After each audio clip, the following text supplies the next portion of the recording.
I still think about the words I never said, and how strange it is that silence can outlive a person. My name is Robert Miller. I am 84 years old, and I spend a lot of my days remembering the conversations I kept postponing, believing there would always be more time until suddenly there was not. It is not that my life was empty. I had work, a family, friends, routines like everyone else. I used to believe that life was built on big moments, the promotions, the milestones, the celebrations where everyone gathers and remembers you for something.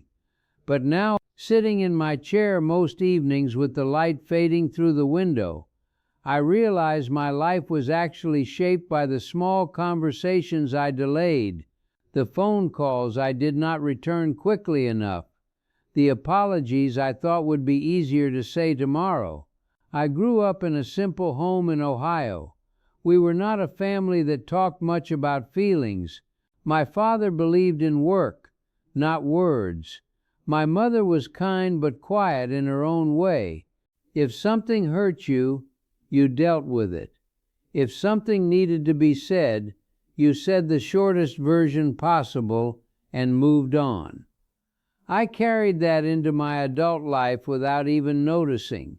I thought being strong meant not lingering too long on emotions. When I got married, I met a woman named Eleanor. She was patient in a way I did not understand at first.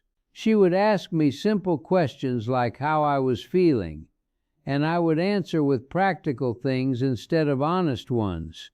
If I was stressed, I said I was busy. If I was sad, I said I was tired. And she would look at me for a moment, like she knew there was more behind my words, but she never pushed too hard.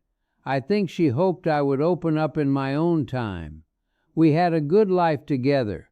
We raised 2 children, built a home, paid our bills, and shared meals at the table most nights when I was not working late. From the outside, everything looked steady. But looking back now, I can see how much we never fully said to each other. Not out of anger, but out of delay. There was always a later between us. I remember one evening when our daughter was still young. She had asked me to come sit with her and watch a small drawing she had made. I told her I would in a minute because I was finishing something for work. That minute turned into an hour, and by the time I went to her room, she was already asleep. I told myself I would make it up to her the next day.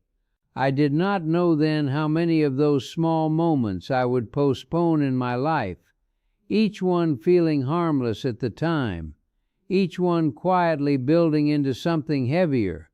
Years passed like that. Work, responsibilities, obligations. I was present, but not always available. I was there, but often thinking ahead. I would hear Eleanor start a sentence and assume I already knew where it was going, so I would nod instead of listening fully.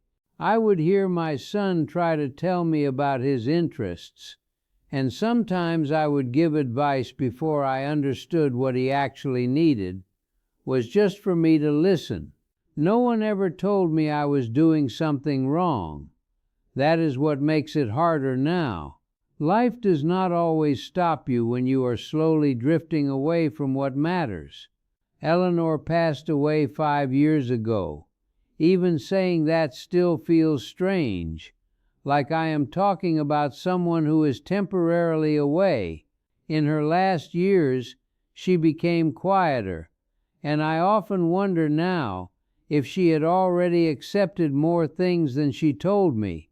There are questions I never asked her because I thought there would be time later when things were less busy, when I was less tired, when I was more ready to sit still and really listen. One of those conversations I regret most is the last real evening we had together when she was still strong enough to sit outside on the porch.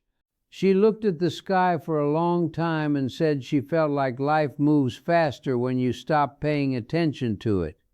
I remember smiling and saying something simple back, something practical, something that did not go deeper. I did not ask her what she meant. I did not ask her what she was feeling. I thought I would have another evening like that to come back to it. But that was the last time we sat together like that. After she was gone, the house felt different in a way I cannot fully explain.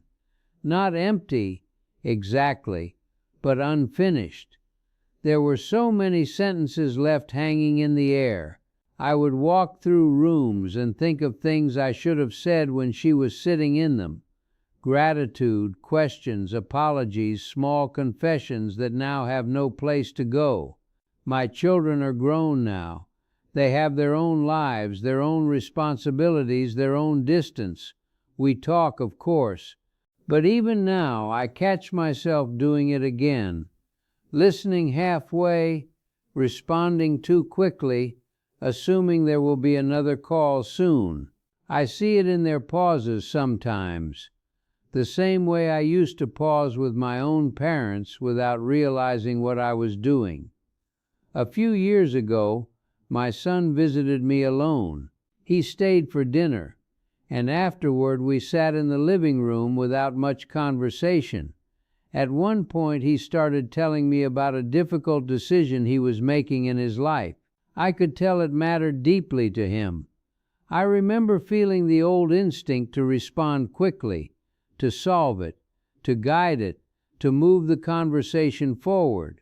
But I stopped myself and just listened. I mean really listened.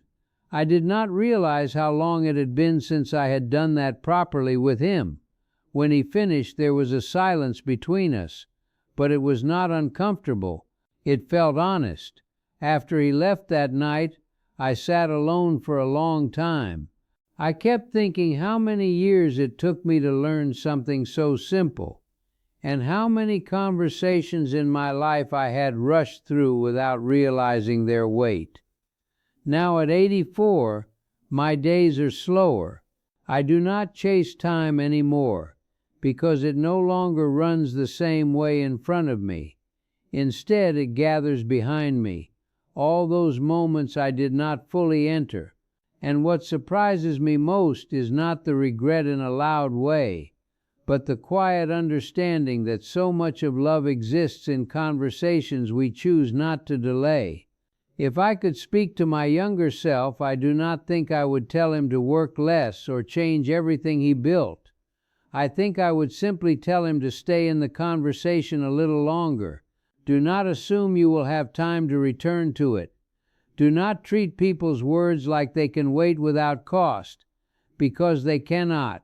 And if you are hearing my voice right now, I hope you understand this part more easily than I did. The things you think can wait often become the things you wish you had said the most.